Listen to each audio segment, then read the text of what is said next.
Salam, saya panjatkan puji syukur kepada Tuhan Yang Maha Esa sehingga saya sudah bisa menyelesaikan makalah tugas pemasaran jasa.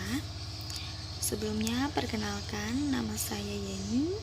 Saya akan mulai mempresentasikan makalah saya yang berjudul tentang konsep pemasaran, studi kasus, strategi pemasaran kasus PT POT Indonesia.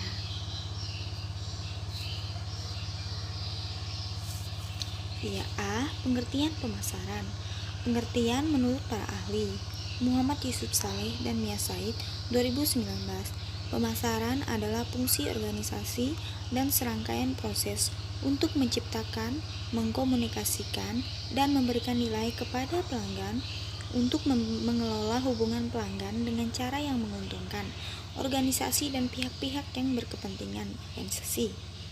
Harvard 2005. Pemasaran adalah suatu kegiatan sosial yang melibatkan kegiatan-kegiatan penting yang memungkinkan individu dan perusahaan mendapatkan apa yang mereka butuhkan dan inginkan melalui pertukaran dengan pihak lain dan untuk mengembangkan hubungan pertukaran. B. Fungsi pemasaran.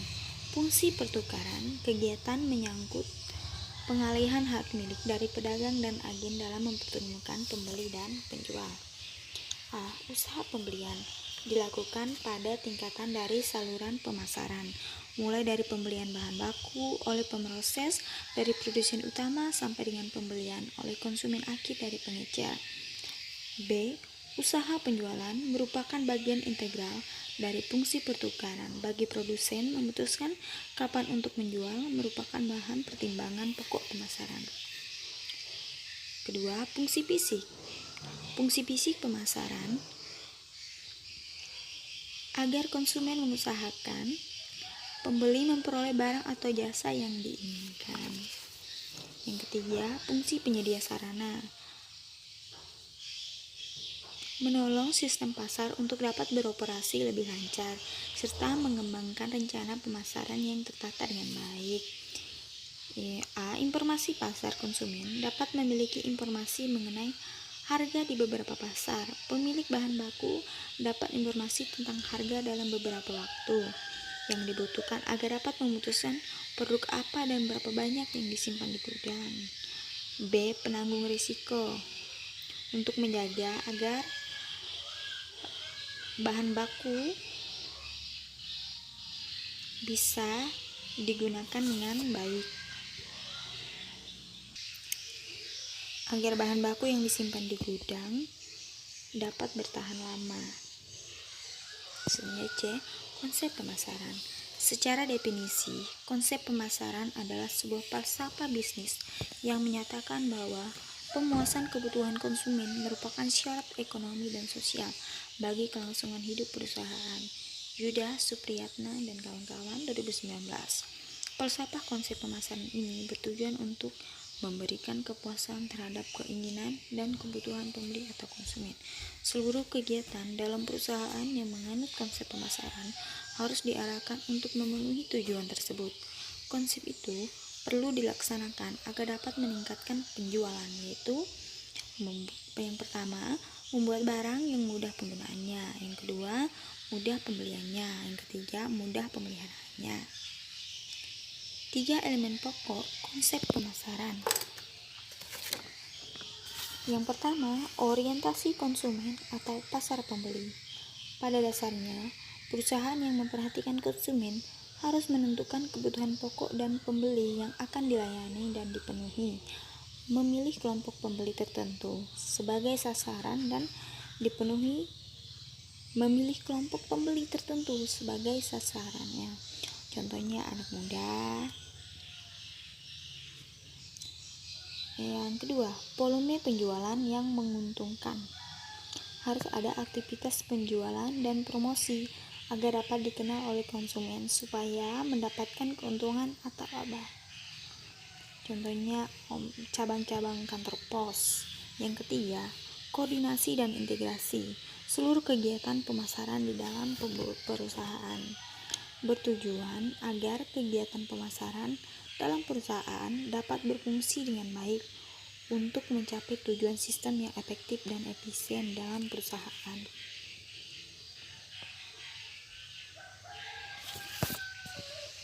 Selanjutnya, strategi pemasaran PT Pos Indonesia. Produk merupakan salah satu bagian yang dipertimbangkan oleh konsumen dalam membeli atau menggunakan jasa PT Pos Indonesia. Secara umum, Pos Indonesia membagi lingkup bisnisnya menjadi dua, yakni bisnis surat paket (BSP) dan jasa keuangan (JAS Group). Harga merupakan suatu aspek yang paling sering digunakan sebagai pertimbangan konsumen dalam memilih produk atau jasa yang ditawarkan oleh PT Pos Indonesia. Dalam memenuhi kepuasan pelanggan, PT Pos Indonesia memiliki 3 tarif layanan pengiriman, yaitu pos kilat khusus, pos ekspres dokumen, dan pos ekspres barang. Tempat lokasi merupakan faktor yang harus diperhatikan oleh PT Pos Indonesia. Lokasi yang dipilih harus strategis. Maksudnya, pilih lokasi yang tepat atau pas yang mudah didatangi pelanggan. Contohnya, bagi masyarakat Makassar dapat mendatangi kantor-kantor cabang Pos Indonesia yang bertebaran di Kota Makassar tanpa perlu ke kantor pusat Pos Indonesia. Promosi adalah upaya dalam meningkatkan penjualan produk. Promosi dapat dilakukan menggunakan berbagai macam media. Media promosi yang digunakan PT Pos Indonesia mengiklankan produk di radio, spanduk, brosur, poster, website, dan persponsoran (event). Proses jasa pengiriman harus mempertimbangkan dengan matang proses yang harus ditempuh barang tersebut agar sampai kepada konsumen tiba tepat pada waktunya, karena apabila tidak sesuai dengan estimasi, proses pelanggan berhak menuntut ganti rugi atas keterlambatan tersebut. Analisis strategi pemasaran. Yang pertama, kekuatan atau strength.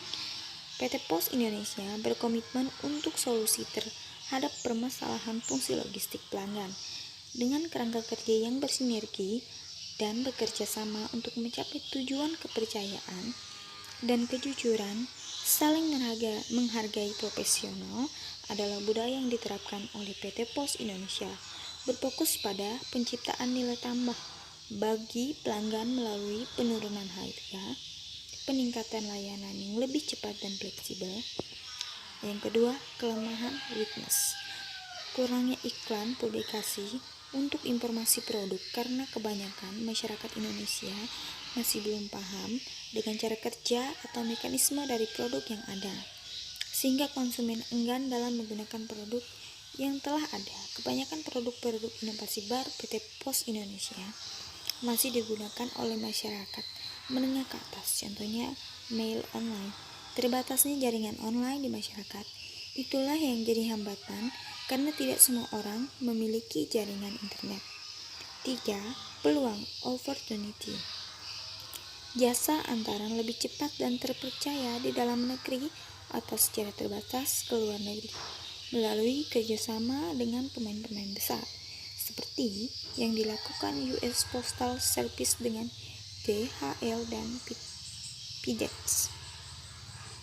Ancaman trade. Teknologi informasi memang bisa menjadi enabler bagi kemajuan perusahaan, namun di sisi lain juga kerap membawa instabilitas terhadap bisnis satu perusahaan. Maraknya penggunaan internet dan mobile phone yang mendorong komunikasi lisan melalui telepon atau tertulis email dan SMS yang berdampak pada bisnis jasa pengiriman pos. Di luar itu, masih ada masalah lain yang menurutnya mengganggu kinerja perusahaannya. Persepsi sebagai perusahaan negara, diakuinya membuat SDM menjadi kurang berjiwa kompetitif. Kemapanan status sebagai pegawai BUMN dan pemain tunggal di bisnis jasa pengiriman surat dan logistik sangat kuat di benak karyawan. Citra demikian berdampak negatif terhadap etos kerja karyawan yang berjumlah hampir 26.000 orang dalam mencari dan menangkap berbagai peluang bisnis yang bisa menjadi sumber pendapatan perusahaan. Karyawan lebih banyak bersikap menunggu dibandingkan menjemput bola. Tak heran jika jiwa entrepreneurship di sini tidak berkembang dengan baik. Hal ini membuat PT Pos Indonesia menjadi tidak aware dan kurang sigap dalam mengantisipasi perkembangan dan persaingan di bisnis sejenis.